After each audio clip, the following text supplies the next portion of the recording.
Hey everybody, Dave Whitmarsh here for another podcast. Today, um, we have a person that I've known for a very short period of time, but I'm charged when I speak to her. She's a lot of fun to speak with, and runs a program and focuses on some things that are pretty near and dear to uh, some of the programs that I have. So we have Jennifer Ledet. And so Jennifer is, we just actually talked about this. She's from New Orleans, or actually, I should say she's from Louisiana. Yeah, And correct. yes, there is a difference. And we were just talking about how great it is that the Mardi Gras is back up and running and all the fun stuff around that. So welcome, Jennifer. Thank you. I'm so glad to be here, David. Yeah. And so one of the things that, I should say that Jennifer focuses on, she does a lot of work with women in leaders or women in general in the workplace. And I don't really want to say how long you've been doing it for, but Long we'll time. say, yeah, we'll say long enough that you've been doing it for a good chunk of your career. How about that? And Absolutely. Absolutely. and the name of the name of the company is the Women's Leadership Collective. So it's been a passion of yours for some time. So I am very curious, how and where did you come from, and where did this start that you went, this is what I gotta do? Yeah. Yeah.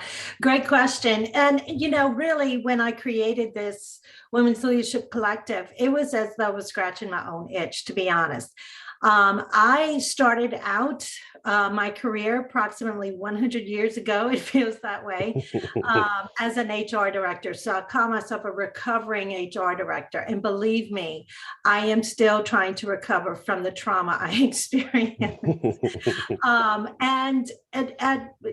I was in the trenches doing the work for many, many years, and ultimately left to do my own thing. And I was still doing HR consulting at that point, but I realized that I wanted to do some different things.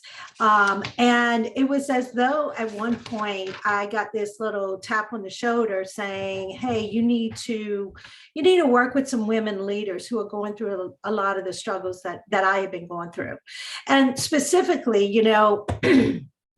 it's as though back in the day, I can remember growing up in South Louisiana, we would go to my Mimi's house, my grandmother's house, for every holiday, for holiday meals and dinners. And typically, a lot of families have this. We had the grown-ups table and the kids table. Well, I was grandchild number 30 something in my family. So I was perennially at the kids' table. And, I use that image because throughout much of my adult years, I realized that nobody was making me sit at the kids' table, but I was doing that to myself. And as a woman leader, I needed to earn and own my seat at the table. And so once I came to that realization, I wanted to help other women who were struggling in the same way. Throughout this pandemic, people have been having some what I call epiphanies, if you will. In South Louisiana, we're still recovering from Hurricane Ida that hit in 2021, and that was devastating. We're still trying to recover. If you hear noise, it's because neighbors are getting new roofs every day. We've gotten ours, but our neighbors are still rebuilding. We're still rebuilding our beach house. It's a mess. And there are a lot of people who lost their only home. So I'm very, very conscious of that, and want people to know that it's still going on. But prior to that, in 2020, we had the hurricane season from hell. In addition to, Ida, prior to that hurricane season, we had so many storms that hit Louisiana. And after one of those storms, I don't remember which one, my husband and I were walking on the beach at our place at Grand Isle, Louisiana, and we came across this boat, and I took a picture of it, and you can look at the picture of the boat and know that that boat was not sunk in the recent storm. It had been submerged at the bottom of the Gulf of Mexico for a long time. It's just that the hurricane had uh, dredged it up and washed it ashore. And in a lot of ways, I think that that's what this pandemic in the last 2 years have done for a lot of people. It's dredged up a lot of stuff, right?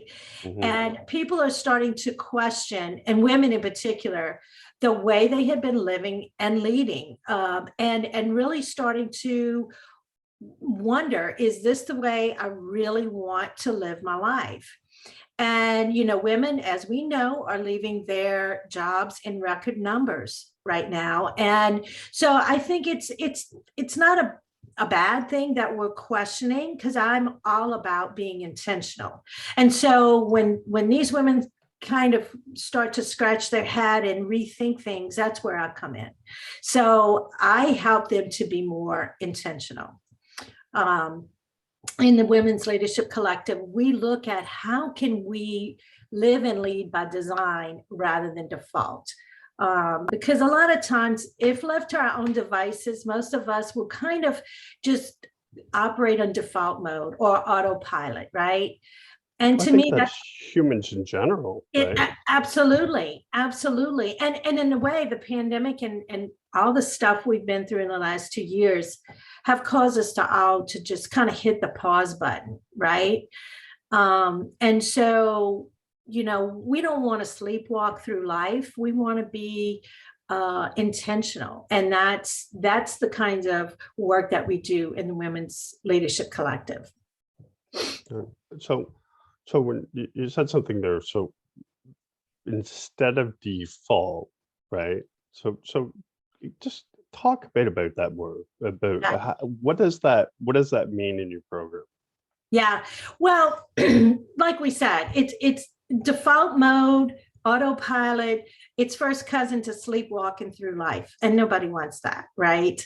Uh, But most women leaders, and particularly leaders and executives, um, they're typically in the minority in their leadership team in the C-suite.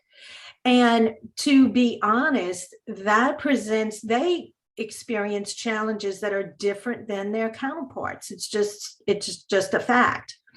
What we want to do is help them to be more intentional.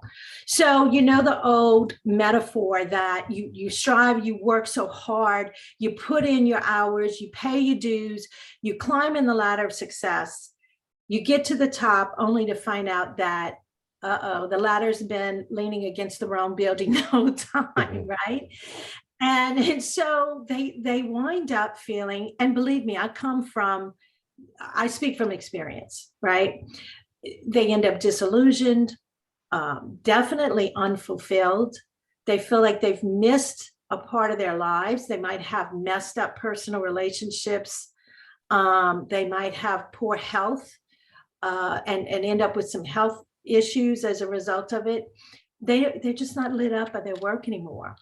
So what we do is look at how can you be more intentional? How can you set yourself up for success? So we go deep into self-awareness, understanding what makes you you, and how can you be a better you, or even more to the point, how can you do more of what you do best and what lights you up? And so they probably have a lot more agency and choice than they realize. And so we just work on those areas of what are the things that you'd like to create in your life. It's not going to just happen. You have to be intentional about it. And so that's the kinds of things that we do. So it really just falls under some categories then, so which isn't anything, just awareness, Yeah. intentions, Yeah. and then practice, right? Yes. Because it's so easy to stay comfortable, right? Yes. And Yes. so when I originally reached out to Jennifer, I was really intrigued because you have one of your things that you do is a round table. Is that your terminology? Yes, Like, yes. I have reimagined it because it was called a roundtable. Now we're calling it a collective. mm, But basically during this time, people in general are feeling very isolated still. And the fact is that being often the minority as a woman in the leadership team, you're already feeling isolated. Now, with a lot of things being virtual, I was talking with my client with Amazon yesterday, and she said, I don't see us ever going back to our offices. So that's fine if you have ways to stay connected. Women crave community and connection. And so the collective is all about providing a place for you to land for a moment, to have some conversations that you wouldn't be able to have with others. It's a place to help you to process the things that you're going through. It's a place where I call it a combo of group coaching and mastermind group. So you've mm, got a guide on the side, a mentor in me, but you've also got some really, really smart women leaders in their own right there to be a sounding board for you. And it's really, really powerful. And we've experienced a lot of transformations in the time that I've been doing it. So it's a lot of fun. yeah, I bet.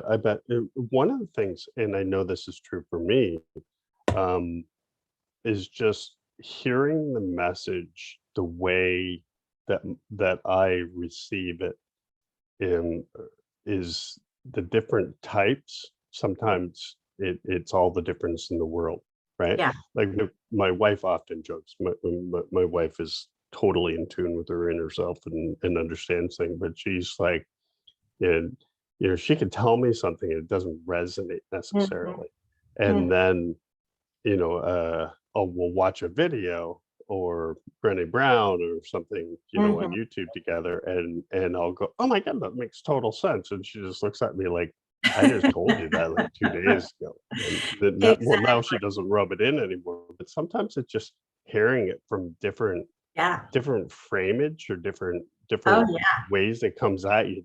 That's all it takes. So to have that group Yeah. and then have them sort of champion you Yeah. along the way, to say, how are you doing with that? Or where you Mhm. going? It really becomes, I could see that as just being so powerful. Yeah. I just love that program. I love that concept. I love that program. And, and I think it's a wonderful opportunity for folks to be a part of. Yeah, what you said is so true. And sometimes I say it this way, and everybody might not appreciate it, but I'm a wine lover. So I always say it's hard to see the wine label when you're inside the bottle. And Mm, having someone else to mirror back to you or to hold that mirror up to you so you can see things from a different perspective. Because perception is reality, right? mhm. And we believe that what we perceive as reality, that it is reality. And in fact, somebody else can hold up that mirror and show you a different picture.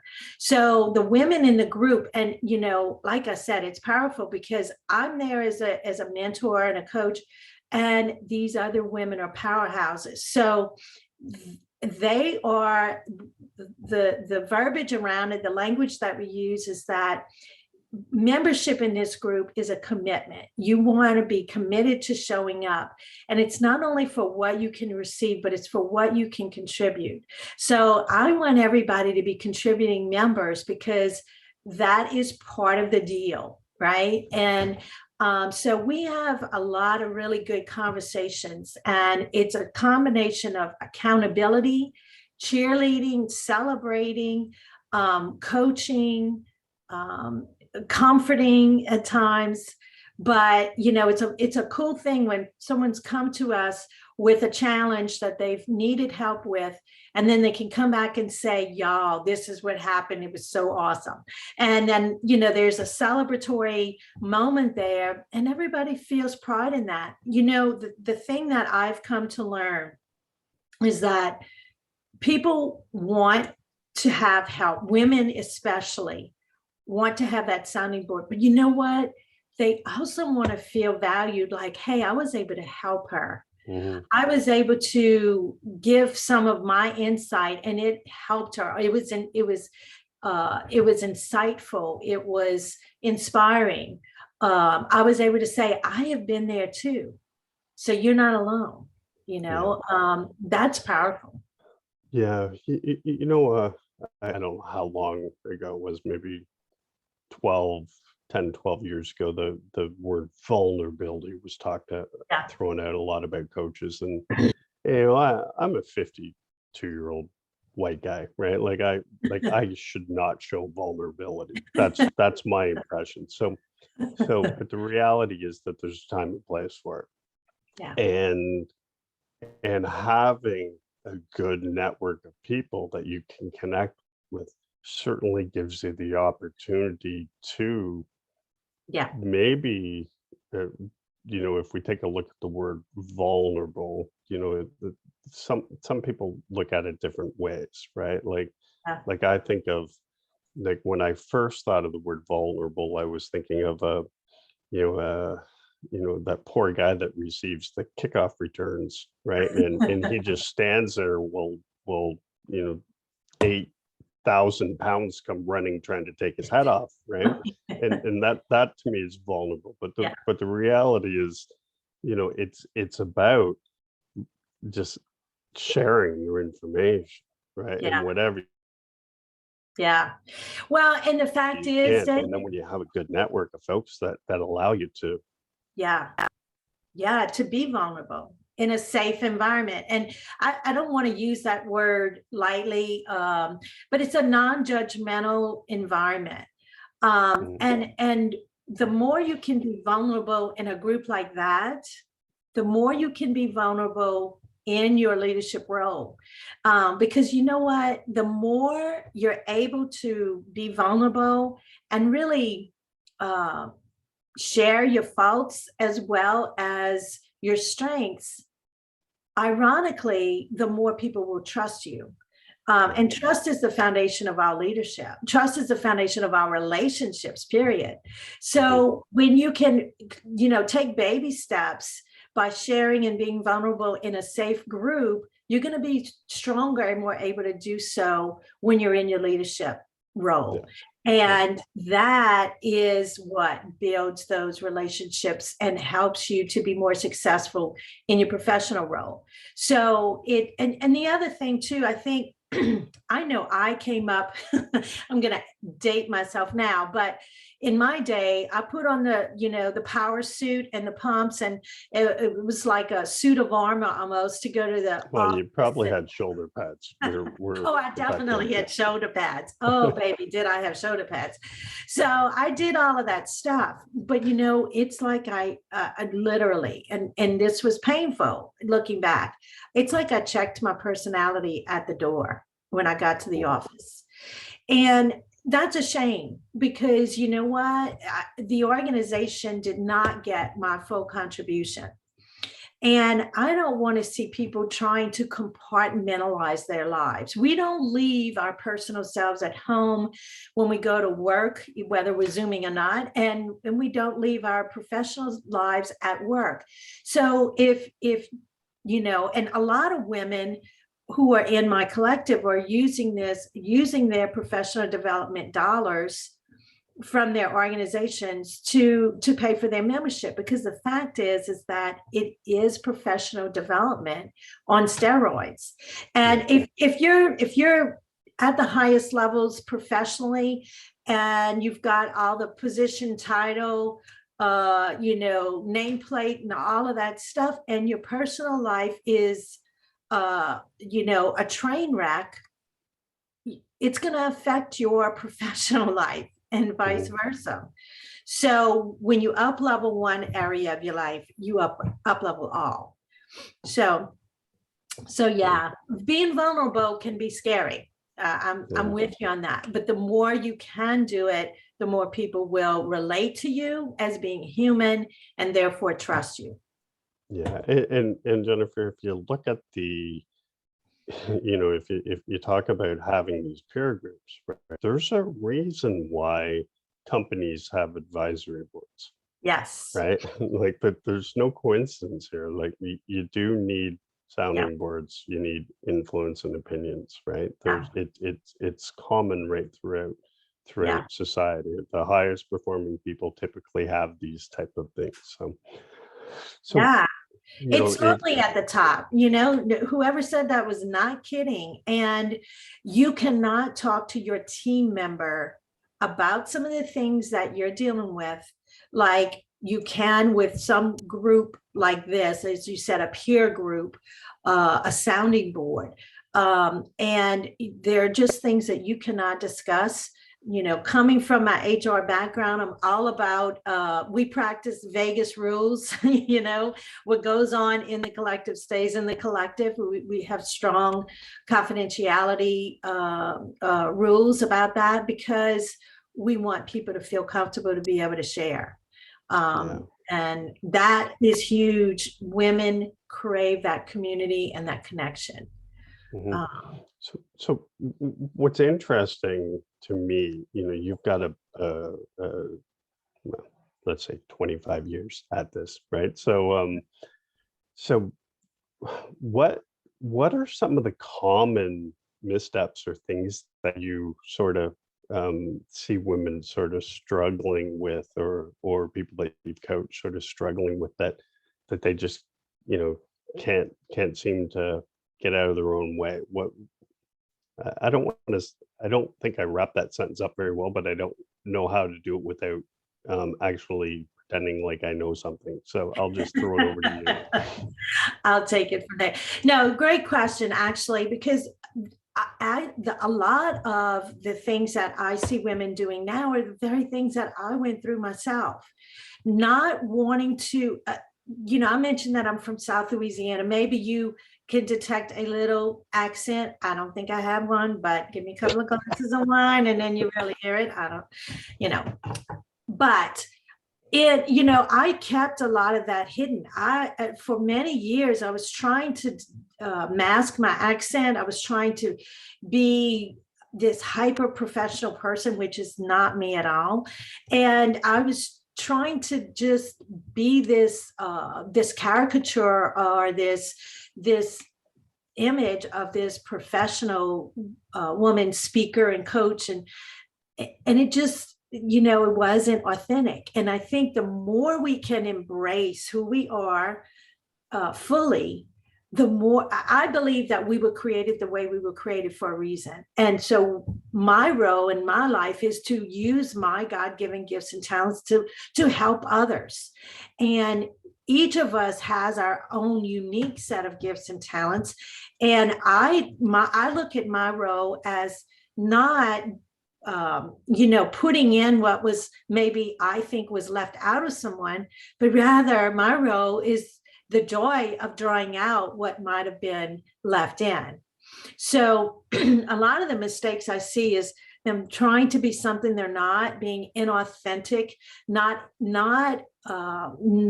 as self-aware as they might be. So we camp out in the self-awareness piece and really go deep into that.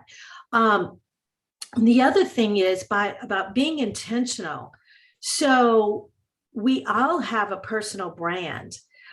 It's just a matter of whether you have creatively, or you have intentionally created your brand, or you have just left it to chance, being in that default mode that we talked about before. So one of the things that I see people doing is just letting their brand be decided instead of them creating it themselves. So it's not about being inauthentic. And we can't make people feel a certain way about us, but we can sure influence the way they perceive us. And so it's just about being intentional. It's doing things on purpose, and being very, very self-aware as we go about doing that.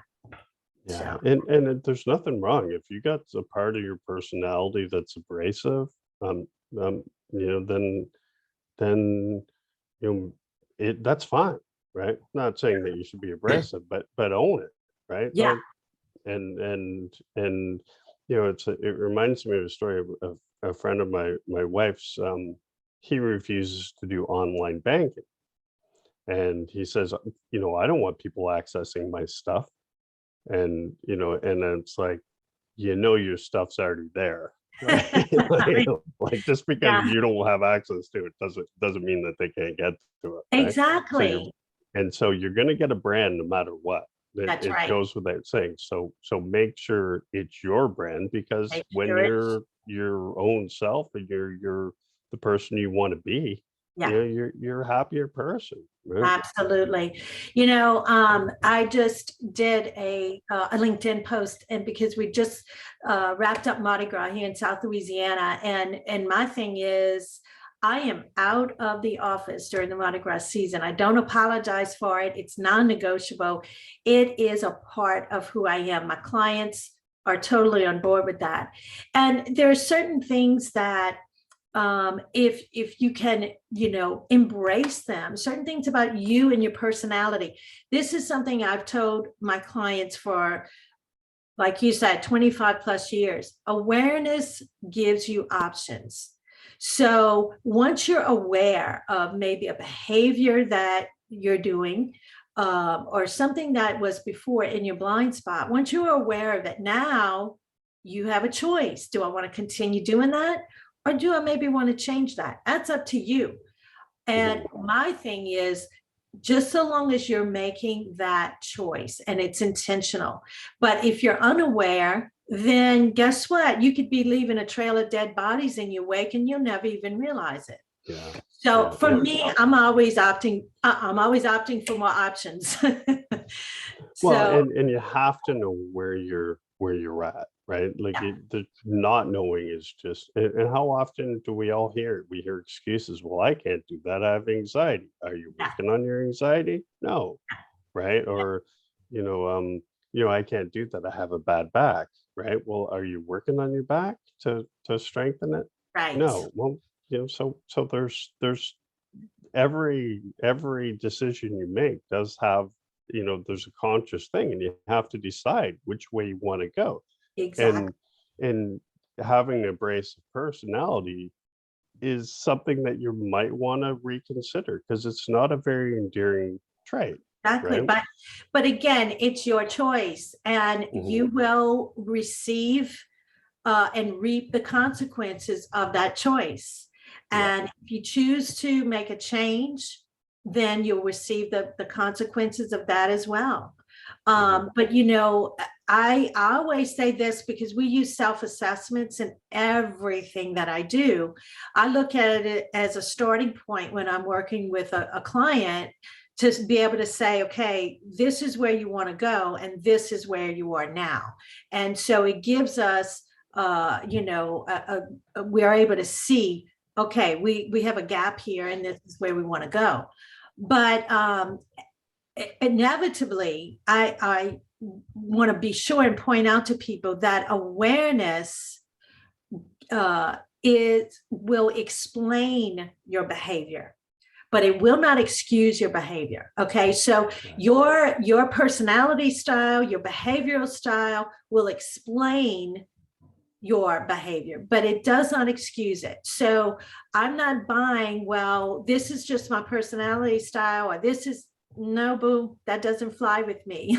So, Hmm. you becoming aware it has to be the foundation of improvement. Okay, so in the coaching work that I do, I facilitate leadership teams and C-suite teams so that they can all roll in the same direction, I facilitate their conversations. And it will sometimes, it's not for the faint of heart. It will get really kind of interesting in there, but it's powerful. And we can see so much change for the better, because people are able to see now, oh, okay, this is how my behavior is affecting the team. This is how it's affecting my relationships. Yeah. So it's pretty cool. Yeah. So, can off the top of your head, is there a little nugget of information or a little tip that you might be able to give people to help them maybe identify with some of these things, or to go beyond it? Sure.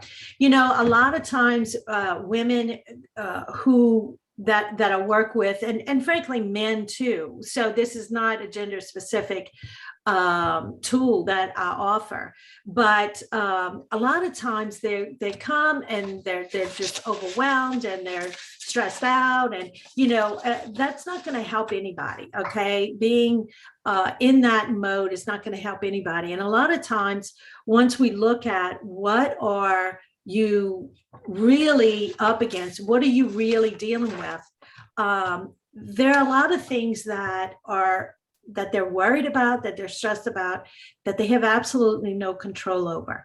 And I encourage them to do what we were coached to do, which is to bless and release.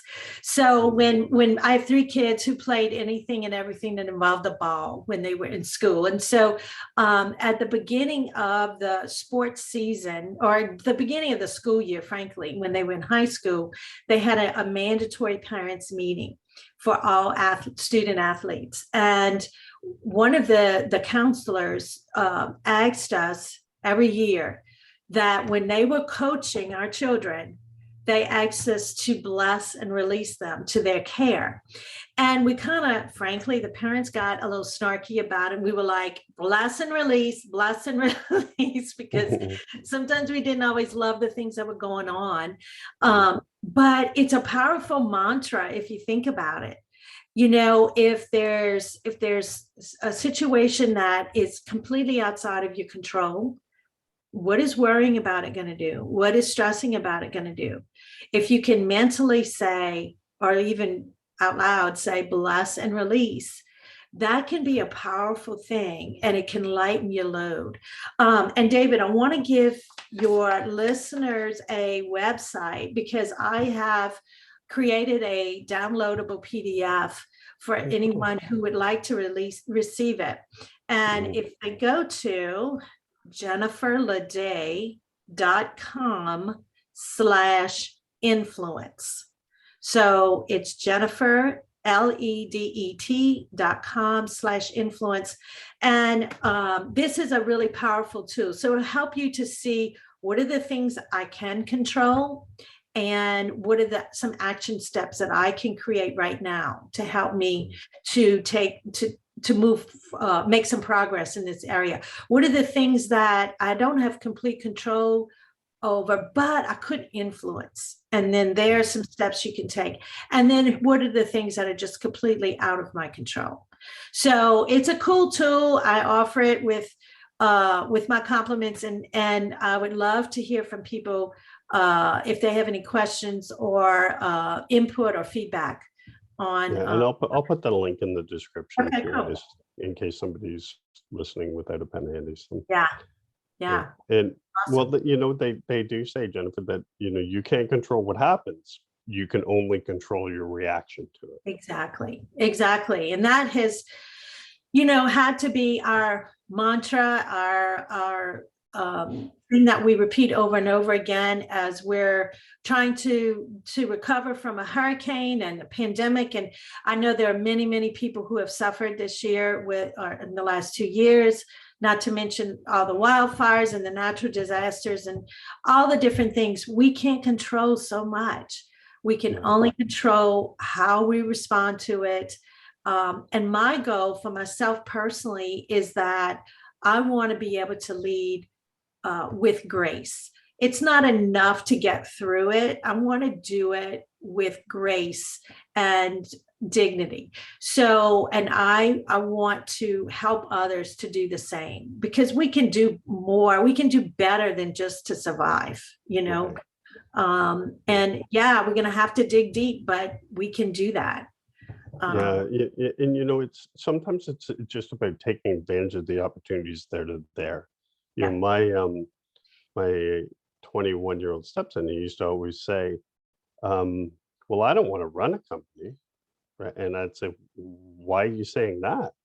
Like, you don't know, maybe, maybe you'll build something, or you'll design something, and it'll be yours to run, right? Yeah, Like, don't sell yourself short. But exactly. so let's do a look back and a look forward then. So what would you tell your younger self, to do from a women in business standpoint? What would you suggest or give a tip for everybody? What I would say is to embrace all of who you are and be proud of who you are.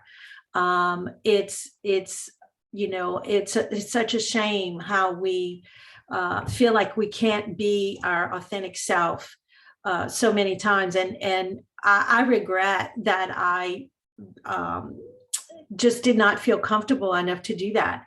But I'm very happy. It has brought me to where I am today. And so that is, when I work with women leaders and executives, I know a lot of the things that they're experiencing because I've been there. So I don't regret that I went through those things. I only regret that I wasn't contributing at the highest level that I could have been had I been fully embracing who I am. So I think it's important right now, that, especially as women who are maybe the lone woman in the C-suite, they bring such value to that team, and the skills that they carry innately many times are collaborative approach, great listening skills, team building skills. Who needs that more now than the C-suite? So embrace those things. And okay, and where are you going? What's next for you? What's next for me? Well, I am loving what I'm doing. So I'm going to keep doing this for a little while. I make no firm plans, but I'm loving life. I have 3 grandbabies that I am crazy about.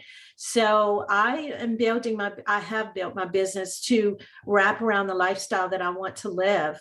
I love the challenge of working with senior leadership teams, executive leadership teams, and I love the challenge and the fun of working with women leaders and executives. So those things are going to continue for a little while. We're going to get our second home rebuilt. So we're in that process right now, and I'm looking forward to being able to just kind of continue to combine business with family and fun. Awesome. I swear I could listen to you talk all day, but I will. You just have such a soothing voice that I could listen to you all day long, except for Can I record that so my husband can hear you say that? yeah, right. But I'm gonna dish you here that Jennifer, you are the worst Louisianan that I've ever spoken to, for lack of metaphors. You Uh, don't, yeah, every time I've been down in Louisiana, I've heard lots of like, and it's bigger than a whatever, Oh, and oh, you believe me, did, I do. No, I really do. And my friends even say that. I have so many stories, and I get that from my mama. My mama was like that, and I usually do. I'm probably kind of abbreviating things for this interview, just because you don't want to sit here all day with my stories. But I do have a lot of stories that I'll typically use. And the thing is, you know what, David, I used to not bring that in when I was speaking professionally, speaking at conferences. And one of my friends told me, she came to hear me speak, and afterwards we were having a beverage, And she said, Jen, you did a great job. She said, but I know the audience loved you. And she said, but where did Jen go? And this was many, many years ago. And I realized what she was saying is that I was not being myself. And so I finally embraced that. And, I'm a certified speaking professional with the National Speakers Association, which is, I don't ever want to have to go through that process again, but I'm one of less than 10% of professional speakers around the world to have that designation. So I'm really proud of it. But, when you go to those NSA conferences, you hear these professional speakers and nobody sounded like me and nobody was, telling stories. So I felt like I needed to be this super professional, hyper professional person. But once I embraced it, my book, if you can see it behind me there, is titled Lead, Follow, or Get Me the Hot Sauce, Cajun Wisdom to Spice Up Your Leadership. So when I embraced it fully. And so I spared you some of my stories today, David. Well, I'm disappointed. But now I have something to look forward to on the next one. That's right. So, yeah. But, it's funny you talk about that because when back in my previous job, we had a ton of speakers and that we'd always do at these very high level events. Yeah. And I was fortunate enough. I had this a pastor lived across the street from us, and I could listen to him. I'd put him on, like, I saw some of the best of the best. Like we had Jack Welch and Desmond Tutu and Benazir Bhutto, and of course all the HR, Tom Peters, Jim Collins, and, right, and literally every Sunday, this guy delivered something that I thought was just as good, right? And I didn't go every Sunday, but I totally loved him, and he came over to me one day and said, so how can I improve my speaking? And I said, oh, you don't need to. And he said, well, you can always, and I said, no, your message is so authentic that it's you, and it's awesome, and people love. Like, he went from having a church when he took over had 15 people that went there on Sunday in a small town of 70 houses to running 2 masses on Sunday, each holding 600 people. Wow. Right? So people were coming in, and it was all just because of him, right? And I'm like, oh, dude, you don't need to change. You got it. You're your authentic self, and people love it. And that's the thing. The more authentic you can be, the more people will be drawn to you. And it's not because they share the exact same experiences as you or anything like that. And not that many people listening are probably from South Louisiana or relate to a lot of my stories, but they relate to the fact that I am being authentic. And that also it helps them to feel like they have permission to be themselves as well. Yeah. And that's cool. That's what we want. That is powerful. Well, that's wonderful. Well, keep up the good job. Thank you, David. I love what you're doing. I love your cause, and happy that you can figure out to help people and make a living. Yeah. And should I put subtitles on this? So your accent's not that thick, eh? I don't think it's that bad. Now, if I have a couple of glasses of wine, oh, Michelle. Although you did say the word hack's a little funny, but that was the only thing I picked up on it. So that's awesome. Totally love what you're doing and appreciate your time, Jennifer. Thank you, David. I so appreciate you inviting me. All right. Have a good day.